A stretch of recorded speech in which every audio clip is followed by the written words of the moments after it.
Le lave-vaisselle. Alors pour le lave-vaisselle, il y a une discussion parmi les décisionnaires de la halakha.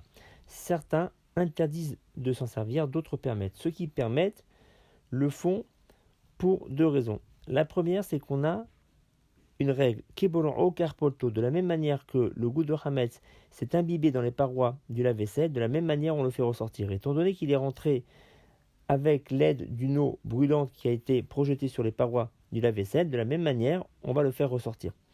Et il y a aussi une deuxième raison, c'est que lorsque le Hametz est entré dans les parois du lave-vaisselle, il est rentré abîmé. Ça veut dire que l'eau était mélangée avec un produit de vaisselle.